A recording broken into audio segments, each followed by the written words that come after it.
ইমাম মুয়াজ্জিনগণ বেতন নিতে পারবে কিনা? একজন মুরব্বী কত কষ্টে যে প্রশ্নটা করেছেন দাঁড়ায়া, বয়স মনে হয় অনেক। ইমামরা বেতন নিতে পারবে কিনা? ইমামদের বেতন নেওয়া ফরজ, বেতন দেওয়াও ফরজ। বেতন দিতে হবে। কিছু জাহেল আছে, জাহেল না, কিছু শয়তান লোক আছে, আমি আরো ভাষা একটা খারাপ ভাষা বলবো, কিছু বাটপার লোক আছে। তাই আমি তো জেনেই বলছি, আপনি ঠিক বলছেন কেন? ওরা বলে বেতন দিয়ে চাকর রেখেছি, চাকরের পিছনে নামাজ হয়। এরাই হলো ইসলামের সবচেয়ে বড় শত্রু। এরা ইসলাম পছন্দ করে না। তোমাকে সাইজ করার জন্য মুনকার নাকি রেডি আছে ইনশাআল্লাহ। দুনিয়াতে সাইজ না করলে তোমাকে পরকালে সাইজ করবো ইনশাআল্লাহ। তুমি ইমামকে চাকর বললে কেন? গোলাম বললে কেন?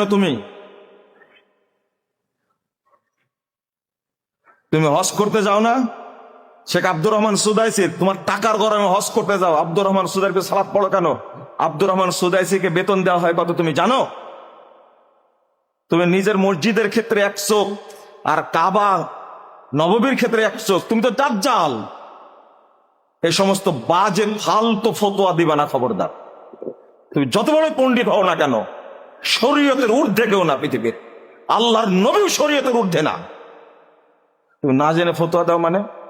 আবু বকর রাদিয়াল্লাহু আনহু ইমাম ছিলেন, তিনি বেতন নিতেন। তুমি কি আবু বকরের চেয়ে বড় পণ্ডিত নাকি? ইসলামকে তুমি ব্যঙ্গ করো, ইসলাম সম্পর্কে জানো না। একজন ইমামকে তুমি চাকর বলো কি করে? ইমাম হলেন তোমার নেতা। বাংলাদেশে শিখানো হয়নি, তাই ইমামদেরকে এইভাবে অপমান করা হয়, ইজ্জত নিয়ে সিনেমিনি খেলা করা হয়। কেন? কোন ইমাম কোন নেতাকে অসম্মান করে? সব নেতাকে সম্মান দেয়, সম্মানের সাথে কথা বলে। সভাপতি, সেক্রেটারি, সমাজ নেতা, এমপি, মন্ত্রী সবাইকে সম্মানের সাথে কথা বলে। কিন্তু আপনারা নেতা হয়ে ইমামদের সাথে খারাপ ব্যবহার করবেন, এই অধিকার কোথায় পেলেন? ইমাম আজকে মাজলুম, আগামীকাল কিয়ামতের মাঠে আপনি হবেন মাজলুম। আপনার সমস্ত কথার জবাব কবর থেকে নেওয়া হবে ইনশাআল্লাহ। কেউ বাঁচতে পারবেন না।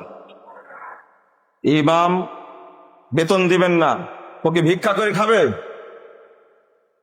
সব ক্ষেত্রে বেতন নেন। আপনি তো বেতন নেন, আপনি তো সরকারি চাকর একটা। ইমামকে যথাযথ বেতন দিতে হবে। একটা ড্রাইভার যদি 30,000 টাকা বেতন পায়, ইমামের বেতন হবে 50,000 টাকা। আপনার ঘরের বুয়াকে বেতন দেন আপনি 20,000 টাকা। রান্না বাড়া করে নেন, 20,000 টাকা বেতন দেন আপনার বুয়া। চাকরানি, কাজের মেয়েটার বেতন আপনার 20,000 টাকা। আর মুয়াজ্জিনের বেতন 3,000 টাকা। ইনসাফ করা শিখেন, ইনসাফ করা শিখেন। কাল কিয়ামতের মাঠে আল্লাহর সামনে দাঁড়াতে হবে। একদিকে অধিকার দিবেন না, আর একদিকে চাকর বলে গালি দিবেন। আপনারা কষ্ট পেলেন মনে হয়, তাই না? মানে এই সবকিছু সহ্য করা যায় না, সবকিছুই সহ্য। এতক্ষণ তো ভালোই বলছিলাম, তাই না? এই ধরনের ফতোয়া দেয় আর এক শ্রেণীর মানুষ। হিজবুত তাহরির নামের এক শ্রেণীর শয়তান বের হয়েছে। এরা আহলে হাদিস সমাজেও আছে সমস্ত বেয়াদব। এদেরকে সমাজ থেকে বয়কট করবেন। না আছে এদের এলেম, না আছে কোনো জ্ঞান, তারা বড় বড় ফতোয়া দেয়। আহলে কোরআন আছে এক শ্রেণীর সমাজে, আছে না? এরা লম্বা লম্বা ফতোয়া দেয়, এত লম্বা ফতোয়া দেয় যার বংশও শেষ হবে না, অথচ এলেম বলতে কিছু নাই। আর আমাদেরও অভ্যাস ওই জাহেল মুফতিদের কথা বেশি শুনি, তাই না? জাহেল মুফতিদের কথা শুনবেন কেন আপনি? আহলে হাদিসদের মুফতির অভাব হয়েছে? তার কাছে জানতে চান না আপনারা? ওদের কথা কান দিবেন কেন আপনি? ইবলিসের ফতোয়া শুনে আমল করে কোনো লাভ আছে?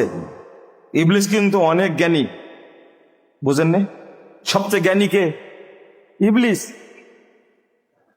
লাউ কানা লিল ইলমি শারাফুন দুনা তাকওয়া লাকানা আশরাফা খালকিল্লাহ ইবলিস।